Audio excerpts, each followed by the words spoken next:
작년 말부터 이렇게 보니까요, 제가 모르는 분들이 저희 교회 이제 예배 많이 참여하시기 시작하시는 것 같아요. 그리고 요즘도 그런 것 같은데 아마 뭐 교회를 결정하지는 못하고 그냥 이렇게 예배만 드리면서 들으신 분들이 요즘은 꽤 많지 않나 싶습니다. 그런 분들을 위해서 제가 교회를 선택하는 방법을 하나 알려드리겠습니다. 사실 제 말은 아니고요. 이 시대에 정말 유명한 가장 뛰어난 기독교 저술가라고 할 수 있는 필립 얀스가 그 책에서 교회를 선택하는 방법을 이렇게 표현했어요. 어떻게 하냐면 교회는 위를 올려다보고 그 다음에 주위를 둘러보고 밖을 내다보고 안을 들여다보아야 한다. 대충 이해가 되실 것 같죠? 이해가 안 되시는 분도 더 많네요 보니까. 근데 뭐냐면 위를 보라라고 하는 것은 말하자면 예배이죠. 우리가 예배죠. 하나님을 바라보면서 정말 주님을 향해서 예배드리는 교회인가를 생각해 보는 건데, 많은 경우 요즘에 특히 교회는 마치 극장에 온 것 같은 느낌이 들 수도 있습니다. 그러니까 그냥 앞에서 잘하고 나에게 좀 감동이 오면 박수 쳐주고 좋은 거라고 생각하고, 정말 이렇게 우리 예배에 하나님이 내 앞에 계시고 내 예배를 받으시는 거에 대한 느낌을 점점 더 잃어가는 것이 현대의 예배가 아닌가 또 싶어요. 그래서요, 예배를 드리고 나서 오늘 예배 좋았어, 사실은요 그 말은 우리가 할 말은 아닙니다. 예배의 관객은 누구세요? 하나님이세요. 그러니까 하나님이 좋았다라고 말씀하셔야 됩니다. 그렇죠? 그러려면 우리가 어떻게 예배를 해야 될까요? 또 그 다음에 어떻게 하죠? 주위를 둘러보고, 이거는 약간 이제 미국 교회 상황에서 더 맞는 이야기인데요. 이렇게 예배 드리면서 옆에 있는 사람들을 돌아볼 때 백인만 있는가? 아니면 같은 인종만 있는가? 우리는 좀 이민교회이기 때문에 좀 다른 상황이긴 하지만은 이렇게 다양성을 포용하는 교회인가, 아니면 배척하는 교회인가, 또 교회 내에 뭐 터세가 있고 어떤 그런 이런 그 위계 체계가 있고 뭐 이런 것들이 있는가 없는가를 발견할 필요가 있다라는 내용입니다. 그 다음에는 밖을 내다보라고 하는 것은 당연히 선교적 차원을 얘기하는 것이죠. 단지 해외 선교뿐만 아니라 우리가 지역을 돌아보고 또 이웃의 필요를 돌아보고 있는가, 그런 교회라면 좋은 교회다. 그리고 안을 들여다봐야 된다라고 하는 것은 교회 안에 소외된 사람이 없는가, 그들의 필요를 채워주고 있는가, 또 서로 갈등은 없는가, 뭐 이런 문제를 보는 것입니다. 그래서 앞에 첫 번째 것만 제외하고는요, 두 번째, 세 번째, 네 번째 거는 다 환대에 대한 이야기입니다. 내가 어떤 사람을 포용하고 또 환영하고 또 잘해주고 도와줄 것인가. 그런데 여러분, 정말 그런가요? 제 질문은 뭐냐면, 첫 번째 하나님을 예배하는 것이야말로 가장 진정한 환대입니다. 그리고 다른 모든 환대의 근거가 되는 것이 바로 이 첫 번째 예배예요. 사실 오늘 본문 말씀도 이 부분에 대해서 얘기하고 있습니다. 예수님이요 사마리아에 가셨습니다. 유대인들은 사마리아에 되도록 가지 않습니다. 되도록 그 갈릴리 지역에 갈 일이 있으면 돌아가요. 왜냐하면 사마리아 사람들을 그냥 단지 싫어하는 게 아니라 경멸했기 때문입니다. 예수님이 한 사마리아 여인에게 물을 좀 줄 수 있겠냐고 물으니까 그 여인이 뭐라고 얘기했죠? 당신이 유대인인데 어떻게 사마리아인인 나에게 물을 달라고 하십니까? 그 배경에는 뭐가 있냐면 사마리아가 북이스라엘의 수도였지 않습니까? 거기가 이제 아수르가 침범해서 거기에 오랫동안 포로 생활을 했죠. 그리고 나서 이제 포로 생활이 끝나도 이 아수르 사람들은 이 민족 혼혈 정책을 폈기 때문에 거기 있는 사람들이 다민족이 같이 살았고 같이 섞이게 되었습니다. 그러니까 유대인의 순수 혈통을 잃어버리게 된 거예요. 그것을 유대인들은 굉장히 가증하게 여겼고, 또 사마리아인들은 그래서 이방인보다 못하고 세리보다 못하고 창기보다 못하고 뭐 하여튼 굉장히 하대해서 생각했던 사람들이 바로 사마리아인들이었어요. 그런데 예수님은 그곳에 가셔서 사마리아인과 여인과 이야기를 나누시는 것은 유대인이 배척하고 있었던 존재들에 대한 예수님의 환대죠. 그리고 단지 어떤 특정한 여인에 대한 환대일 뿐 아니라요, 오늘 본문은 이 예배에 대한 이야기를 통해서 하나님의 환대가 그렇게 소외받고 배척받던 사람들, 그리고 더 나아가서 오늘 우리까지 포함하고 있다, 이것을 보여주고 있습니다. 자, 본문 말씀을 하나씩 읽어보겠습니다. 20절 우리 같이 읽겠습니다. 시작. 우리 조상들은 이 산에서 예배하였는데 당신들의 말은 예배할 곳이 예루살렘에 있다 하더이다. 유대인들은요, 자신들이 예루살렘에 세운 성에서만 예배했는데 사마리아인 당연히 못 오겠습니다. 그러니까 그들을 배제하고 그들을 차단하고 하나님의 환대를 축소시켰던 것이죠. 여러분, 우리가 항상 생각해야 될 것이 이것입니다. 혹시나 내 삶을 통해서 다른 사람들이 하나님의 환대 가운데 나아가는데 내가 그것을 막고 있는 건 아닌가? 내가 그것을 축소시키고 있는 것은 아닌가? 내가 배제함으로 하나님의 환대마저 그들에게 차단되는 것은 아닌가? 우리가 선교적 삶을 사는 것이 바로 그 환대를 위한 것임을 늘 기억해야 되는 이유도 바로 거기에 있습니다. 제가요, 이렇게 시드교회 처음 이제 생기고 가장 많이 두려워했던 건 뭐냐면, 저는 나름대로 이제 전에 교회를 떠나서 새로운 교회, 정말 하나님이 기뻐하시는 교회, 이 비전대로 가야 되는 그것이 너무나 중요했기 때문에 그냥 이렇게 교회가 시작되자마자 막 다른 교회에서도 사람들이 오시고 이러는 가운데 교회가 그냥 다른 교회랑 똑같이 되는 것이 저는 제일 두려웠어요. 그래서 교회 초창기 때는요, 제가 말이 굉장히 셌습니다. 아마 그때 계셨던 분들은 아마 기억하실 거예요. 그래서 여러분, 집 가깝다고 여기 오셨다고 하면 여러분이 정말 이 교회 비전에 함께하지 않는다면 여러분 떠나시라고. 그리고 정말 하나님께서 원하시는 교회, 또 시드교회가 가는 방향은 이 방향이니까 여러분이 동의하시면 여기 계시고 여기에 조금이라도 다르시면 다른 교회 얼마든지 가시라고. 근데 이게 이거보다 훨씬 더 세게 얘기하고 또 거기에 좀 오해도 생기고 저 목사가 우리 나오지 말라 그런다 막 이렇게 해가지고 섭섭해서 교회 떠나는 분도 계시고, 또 예배 끝나면 성도님들 중에 저를 찾아오셔서 목사님 오늘 너무 강하게 얘기하셨어요, 이렇게 하시는 거예요. 지금 생각해 보니까 굳이 그럴 것까지는 없었는데 제가 조금 말하자면 인간적인 생각이 너무 강했던 것 같고, 어떻게 보면 하나님은 다 환대하시는데 제 나름대로 막 이렇게 차단을 하려고 했던 것이 아닌가, 그런 반성도 좀 했습니다. 제가 예전에 믿지 않는 여러분들과 함께 이렇게 대화하면서 그분들이 이제 교회를 가보시긴 하셨는데 교회 가셔서 좀 불편하고 힘들었던 것이 뭐냐 제가 물어보니까 몇몇 분이 그 얘기를 하시더라고요.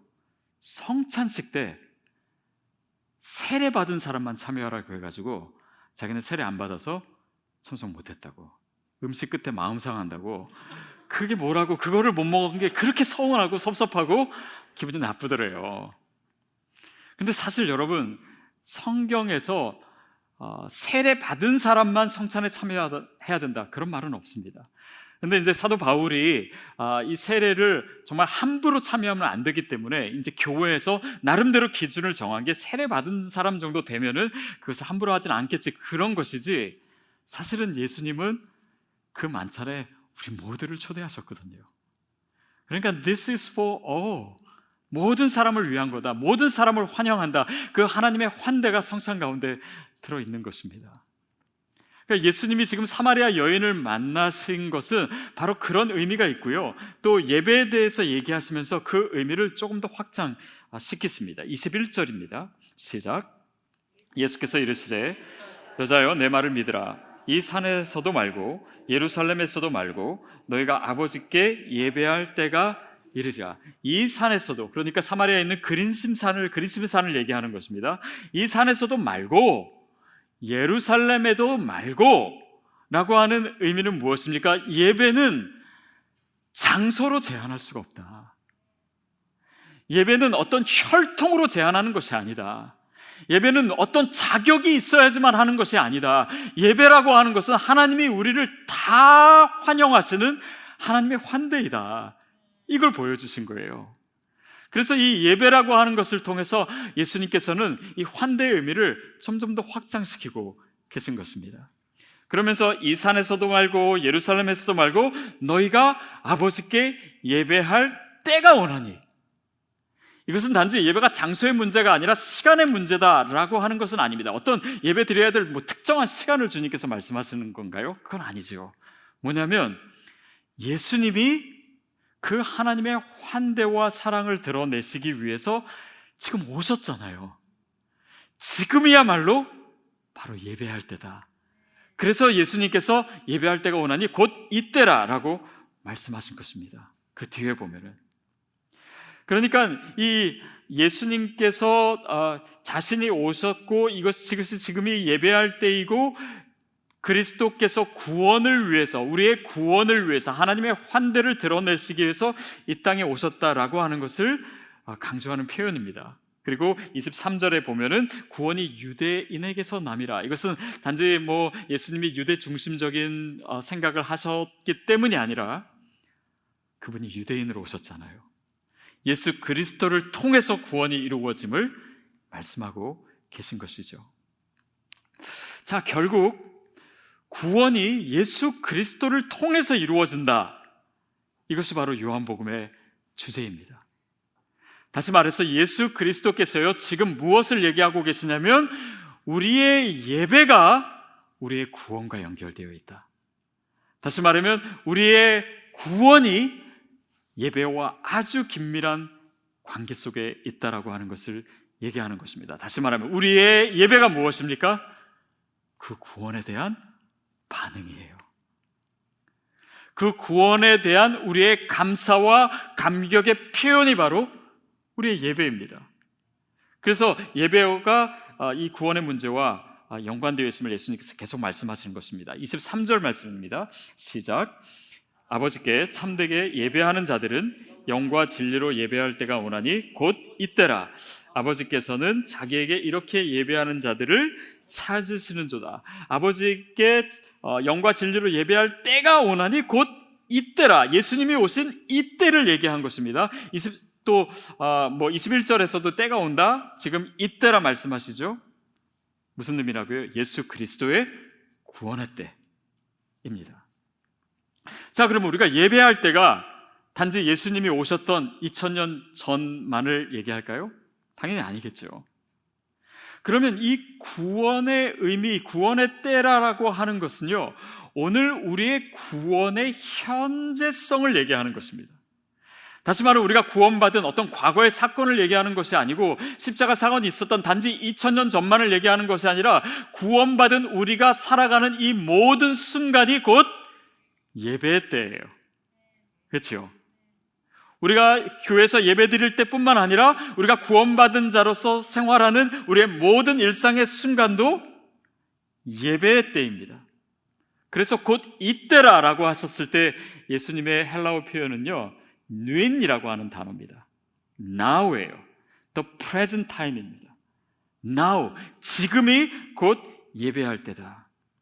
다시 말하면 예배의 때는 언제이든, 우리가 어떤 상황 가운데 있든, 우리가 누구이든 상관없이 바로 이때라고 하는 말씀에 우리를 예배로 초대하시는 하나님의 환대, 그 구원의 의미가 들어있는 것입니다. 저는 요즘 설교를 하면서요, 이번 시리즈 설교를 하면서 이 환대에 대한 설교를 하기에 진짜 너무 안 좋은 상황이다, 이런 생각을 좀 했어요. 왜냐하면 첫 번째 주에 여러분 기억하실지 모르겠지만 우리가 안아주시는 하나님, 그래서 우리도 이제 서로 안아줘야 된다, 거기에 능력과 기적이 있다, 이런 얘기를 했는데, 사실은 안아주기는커녕 요즘 악수도 제대로 할 수 없는 때이잖아요. 근데 이게 적용이 이렇게 금방 되기가 어렵고, 두 번째 주에는 인사에 대해서, 크리스찬이 하는 인사에 대한 이야기를 나눴는데, 요즘 마스크 다 쓰고 있고 서로 알아보지도 잘 못하는데 인사 제대로 하기도 정말 어려운 상황이잖아요. 지난주에 기억나십니까? 환대 식탁. 지금 뭐 간식도 못 먹는 상황에서 무슨 식사를 같이 하거나 초대하거나 이게 어려운 상황인데 이거를 빨리 적용해야 되는데 그러지 못하는 상황이 계속 아쉬웠고, 오늘은 뭐냐면 환대의 예배. 사실은 어쩌면 가장 예배하기가 어려운 시간을 우리가 보내고 있지 않습니까? 또 예배의 영성이 공격받고 있는 그 위기를 우리가 지나고 있지 않나요? 근데 그 의미가 있지 않을까 싶어요. 뭐냐면 예배라고 하는 것은, 하나님이 우리를 환대하셨다라고 하는 것은 내가 어떤 장소에 있든, 어떤 상황에 있든, 어떤 예배에 대한 공격이 있든, 내가 어떤 죄인이든, 내가 어떤 실패 가운데 있든, 그 어떤 상황에도 불구하고 하나님은 나를 환영하신다. 그리고 그 환영에 반응하는 것이 우리의 예배이다. 그렇다면 저는 이때가 바로 예배의 때임을 믿습니다. 여러분이 예배하기 어렵다고 생각하는 바로 이 시기야말로 최고의 예배의 타이밍인 줄로 믿습니다. 우리가 예배에 대해서 생각할 때 가장 많이 떠올릴 수 있는 사람이요, 다윗 아닙니까? 그는 늘 찬양했잖아요. 그의 삶에 찬송으로 가득 차 있지 않습니까? 늘 주님께 예배하는 사람 아니었습니까? 그런데 그 삶의 구석구석을 보면 예배하기 너무 어려운 상황들이 많았습니다. 적들이 자기를 둘러싸 있고, 당장 죽을지도 모르는 그 위기 가운데 있고, 또 자기 스스로 죄를 짓고, 그래서 사람들이 자기를 비난하고, 어쩌면 예배할 수 없는 그 모든 상황 가운데 있는데 다윗은 계속해서 하나님께 뛰어들어가고 있는 모습입니다.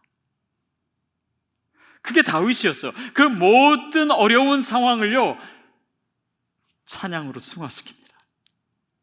그리고 그것으로 주님을 예배해요. 언제이든, 어떤 상황이든, 자기가 얼마나 죄인이든 상관없이 이 모든 상황을 통해서 하나님은 내 예배를 받으시는 분이시다. 왜 그런지 아십니까? 그는 하나님이 나의 구원의 하나님임을 알았기 때문입니다. 어렸을 때부터, 골리앗과 싸울 때부터 하나님은 늘 자신을 구원하시는 하나님이시고, 사울의 공격이, 사울이 자기를 죽이려고 하는 그 위기 가운데서도 하나님 나를 구원하셨고, 블레셋 사람으로부터 나를 구원하셨고, 그 하나님을 내가 알기 때문에 그 구원의 하나님을 날마다 노래하는 것, 반응하는 것입니다. 심지어는 자기가 죄를 짓고 지금 그 구원이 이루어지지 못한 상황에서조차 그 하나님을 예배해요. 왜냐하면 내 하나님은 구원의 하나님이시기 때문에, 나를 구원하실 하나님을 내가 알기 때문에, 그리고 내가 예배로 나아갈 때 하나님은 다윗을 구원하셨어요. 그게 다윗의 삶입니다. 저는 그렇게 하나님께 뛰어들어가는 것, 그게 예배라고 믿습니다. 그것이 우리가 주님께 드릴 수 있는 최고의 환대예요. 예배란 뭐냐? 하나님의 환대에, 하나님의 구원에 내가 환대로, 예배로 반응하는 것입니다. 자, 이것이 오늘 예배에 있어서 우리가 생각해야 될 가장 중요한 것인데, 24절 말씀 같이 읽겠습니다. 24절 시작. 하나님은 영이시니 예배하는 자가 영과 진리로 예배할지니라. 하나님은 영이시니 예배하는 자가 영과 진리로 예배할지니라. 예배가 구원에 대한 반응이라고 했습니다. 구원이라고 하는 것은 어찌 보면 가장 영적인 것 아닙니까? 그렇죠? 또 이 구원을 우리에게 말해주는 이 복음이야말로 진리이죠. 절대 진리이죠. 그러니까 예배가 이 구원과 연결되어 있다는 것은 영과 진리로 예배하는 것이 무엇인지에 대해서 우리에게 힌트를 주는 거예요. 즉, 그것이 구원이 영적이고 진리이기 때문에 그 구원에 대해서 반응하는 우리의 예배도 영적이고 진리여야 한다. 그러면 영과 진리로 예배한다라고 하는 것이 구체적으로 무슨 의미일까요? 저는 이 팬데믹 이후에요, 한 가지 늘 고민하고 좀 어려워진 게 뭐냐면 성도님들랑 악수하는 게 어려워졌어요. 그러니까 악수를 안 하진 않죠. 근데 저분이 악수를 원하는지 아니면 저랑 손잡는 걸 싫어하는지를 제가 알 수가 없잖아요. 그러니까 눈치를 봐요, 자꾸. 끝나고 이렇게 볼 때 저분이 정말 악수를 나랑 하려고 하는가 안 하려고 하는데 제가 또 손 내면 그것도 신뢰가 될 것 같고, 그리고 또 악수도 요즘은 이렇게 악수하기도 하지만은 이렇게 피스트 범핑을 하기도 하고 뭐 팔꿈치로 하기도 하고 여러 가지, 저분이 뭘 원하시는지 제가 모르겠어요. 그러니까는 때로는 진짜 어색해져요. 저분이 주먹을 줬다가 했다가 하면 제가 주먹 줬다가 다시 피면은 다시 폈다가, 어쩔 때는 그 주먹 줬는데 제가 이렇게 잡기도 하고 막 이렇게 어색하게 되는데, 사실은 이 악수는 그 모양이나 방법론 자체의 문제가 아니잖아요.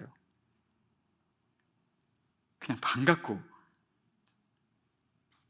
어떤 터치가 일어나고 환영하는, 환대하는 그 의미, 그 제 마음이 중요한 것이지 사실은 방법론적인 문제는 아닐 것입니다. 예배도 그렇지 않을까요? 예루살렘에서도 말고 그림심산에서도 말고 사마리아에서도 말고, 그거는 뭡니까? 예배는 방법론이 아니다. 영과 진리로 예배하는 것은 어떤 특정한 것을 얘기하는 것이 아닙니다. 어떤 내가 눈을 감아야지만 영적이 되고, 내가 손을 들어야지만 영적이 되고, 내가 어떤 환각 상태에 들어가야지만 더 영적이 되는 것 같은 그런 예배가 아니라, 내가 정말 전심으로 어떤 예배자로 주님께 나아가고 있는가, 그것을 얘기하는 거 아닐까요? 저는 영적인 것을 생각할 때 이런 방법으로 생각해요. 저는 뭐 어렸을 때부터 그 교회를 다니고 예수를 믿었음에도 불구하고 신앙에 대한 고민이 정말 많았습니다. 그러니까 이게 정말 맞을까? 하나님이 정말 살아계실까? 정말 예수님이 나를 구원하신 걸 내가 어떻게 믿을 수 있을까? 성경 말씀이 정말 진리인지 내가 어떻게 아나? 늘 고민하고 늘 생각했어요.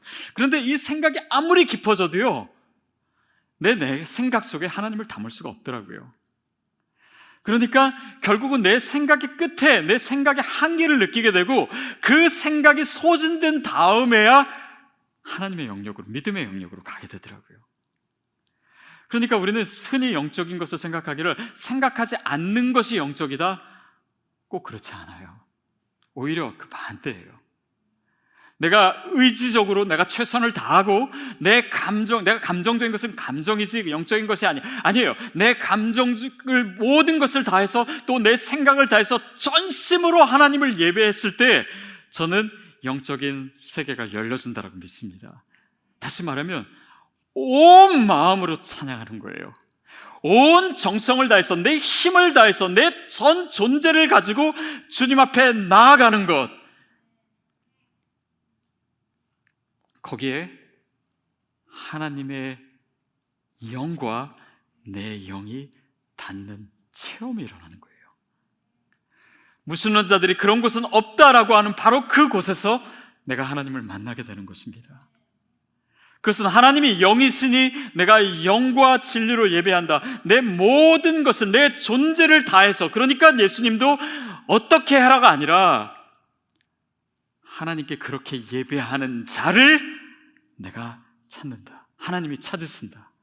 그러니까 예배자를 원하신다라는 것입니다. 로마서 12장 1절이 바로 이것을 얘기해요. 함께 읽겠습니다. 시작. 그러므로 형제들아, 내가 하나님의 모든 자비하심으로 너희를 권하노니 너희 몸을 하나님이 기뻐하시는 거룩한 산 제물로 드리라. 이는 너희가 드릴 영적 예배니라. 영적으로 드리는 예배가 뭐냐면, 하나님이 기뻐하시는 너희 몸을, 이게 피지컬한 바디가 아니에요. 뭐냐면 이게 소마라고 하는 단어는 우리의 생각과 우리의 마음과 우리의 영혼과 우리의 의지와 우리의 삶과 우리의 육체와 이 모든 것을 통합적으로 해서 전 존재로 하나님께 나아가는 것을 의미합니다. 최선의 예배예요. 내가 드릴 수 있는 최고의 예배입니다. 방법의 문제가 아니에요.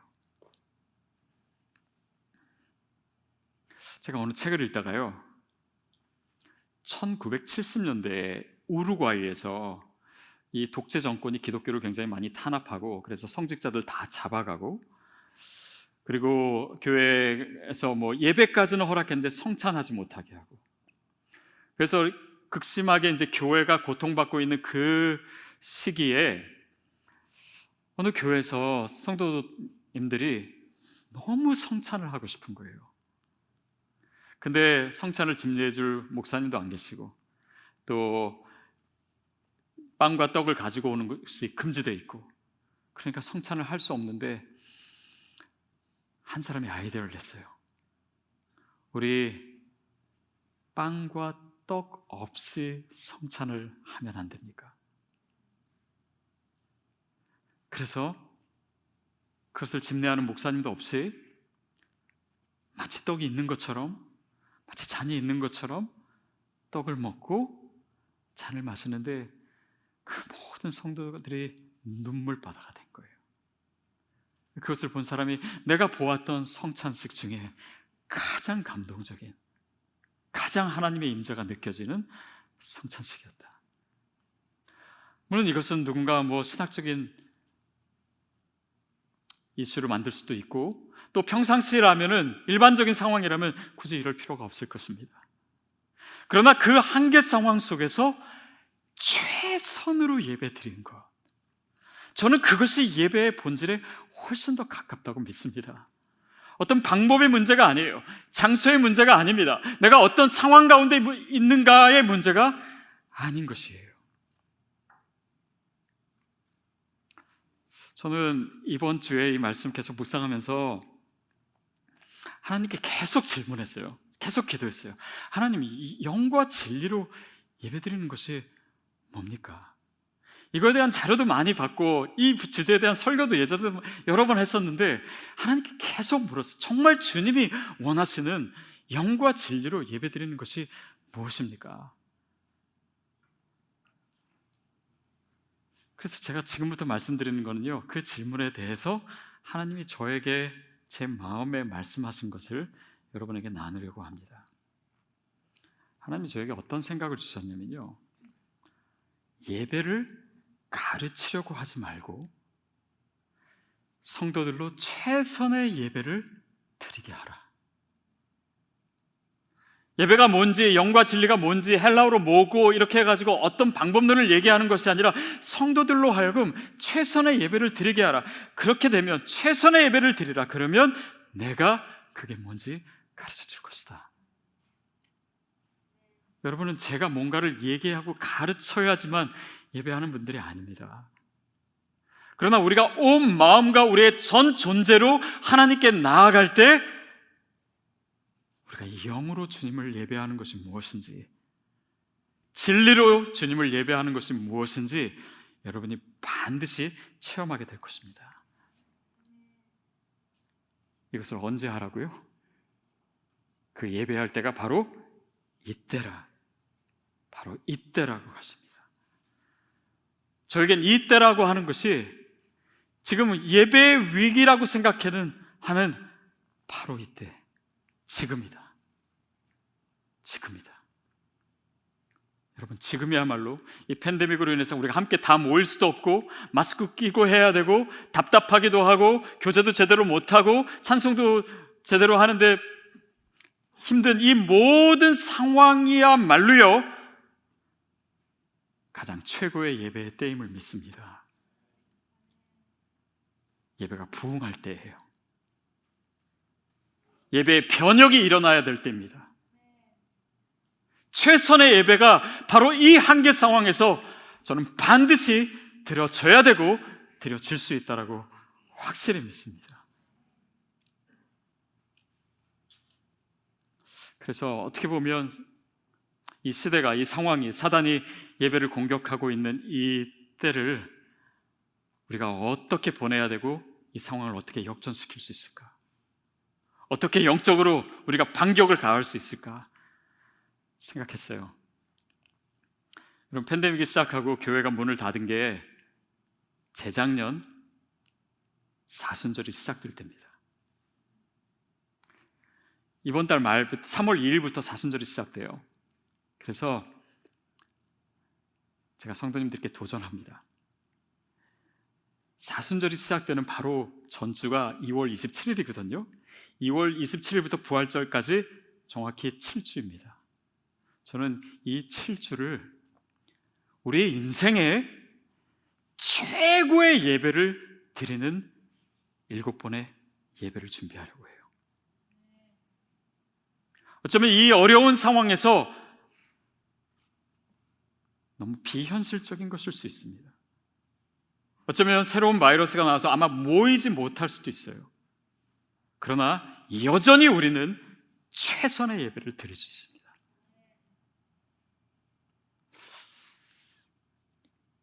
그리고 7주를 마치고 기쁨과 영광의 부활절을 맞이하는 거예요. 저는 이 시간이 어떻게 보면 영적으로 가장 큰 축복의 시간이 될 수 있고, 여러분, 예배는요 이런 팬데믹 상황 때문에 무너져야 되는 어떤 것이 아닙니다. 교회는 상황이 어렵다고 휘청거려야 되는 그런 존재가 아니에요. 예배의 부흥은 분명히 일어날 수 있습니다. 제가 이 생각을요, 제가 어저께 하나님이 저의 마음속에 주신 생각이기 때문에 누구와도 나누질 않았어요. 오늘 일부 예배 때 처음 나눴습니다. 어떤 교역자랑도 나누질 않았어요. 그래서 여러분, 제가 3가지 부탁을 드리려고 합니다. 뭐냐면 그 주부터 시작되는 7번의 예배를 위해서요, 여러분이 기도를 시작해 주세요. 칼을 갈기 시작하는 겁니다. 워밍업을 하는 거예요. 정말 우리가 최고의 예배를 드릴 수 있도록, 이 상황이 완전히 영적으로 역전될 수 있도록, 최선의 예배자들이 일어설 수 있도록, CD의 예배에 엄청난 성령의 역사가 일어날 수 있도록 기도해 주십시오. 금식해 주세요. 그리고 2번째는 최선의 예배를 여러분이 선택하는 겁니다. 다시 말하면 지금 온라인으로 예배드리시는 분들 중에서도요, 그때 상황이 어떻게 될지는 모르겠습니다. 가능하시다면 이 자리로 다 나와주세요. 물론 어떤 분에게는 정말 너무 멀리 계시거나 아니면 몸이 너무 아프시거나 그래서 온라인으로 예배드리는 것이 최선인 분이 있을 겁니다. 그분은 그 최선의 예배를 드리십시오. 그러나 현장에 나오는 것이 여러분이 불편하지만, 여러분이 감수해야 될 것이 있지만, 이것이 최선이라면 여러분 이 자리에 우리 다 같이 모였으면 좋겠어요. 그리고 이전에 저는 여러분이 정말 지금도 예배를 너무나 잘 드리고 계시다고 믿어요. 그러나 진짜 우리의 모든 것을 다하는 예배를 우리가 이 상황 속에서 드릴 수 있으면 좋겠습니다. 저는 늘 생각합니다. 하나님 뭘 기뻐하실까? 이거야말로요 2번 질문할 필요가 없어요. 하나님이 기뻐하시는 거예요. 이 상황 속에서 우리가 그런 예배를 회복하고 그런 예배의 부흥을 경험하고 하나님의 환대에 대해서 우리가 전 존재로 주님을 환대하는 그 예배를 드릴 수 있다면, 그 하나님의 기쁨이, 또 하나님의 능력이, 또 우리의 삶에 막혔던 그 모든 것들이 이 예배로 인해서 풀어질 줄로 믿습니다. 하나님이 정말 찾으시는 예배요, 또 예배자입니다. 3번째는 결단하는 것입니다. 누가 결단해야 될까요? 저요? 저는 이미 했어요. 내가 해야 됩니다. 여러분 한 사람만 하면 돼요. 그래서 여러분 이번 기간이요, 우리의 예배에 엄청난 우리의 신앙과 우리의 인생에 있어서 계기가 되기를 축복합니다. 예배의 부흥이 일어날 거예요. 여러분의 믿음의 삶에서 이것이 분기점이 되기를 축복합니다. 하나님께서 예배자를 찾으십니다. 언제요? 지금, 이때, 이 팬데믹의 한가운데서 가장 예배드리기가 어렵고 방해가 많고 장애물이 많다라고 하는 바로 이곳에서 하나님이 예배받기를 원하세요. 저는 온라인 예배가 좋냐 오프라인 예배가 좋냐 그걸 말씀드리는 것이 아니라, 그런 논의는 이제는 할 필요가 없어요. 왜냐하면 그 자체가 예루살렘이냐 그린신산이냐 똑같아요. 우리의 질문은 뭐냐면, 무엇이 최선의 예배인가? 지금 나에게 있어서 내 상황 속에서 무엇이 내가 드릴 수 있는 최고의 예배인가? 그것을 드리면 됩니다. 그래서 그 질문에 대해서 여러분이 여러분의 예배로 답하세요. 그럴 때 기적이 일어날 줄로 믿습니다. 하나님의 놀라운 부흥의 역사가 일어날 줄 믿습니다. 영과 진리로 예배드리는 것이 정말 무엇인지 여러분이 그때는 우리의 예배를 통해서 우리의 가슴으로, 우리의 영으로 체험하게 될 것입니다. 그런 예배자 되시기를 주님의 이름으로 축복합니다.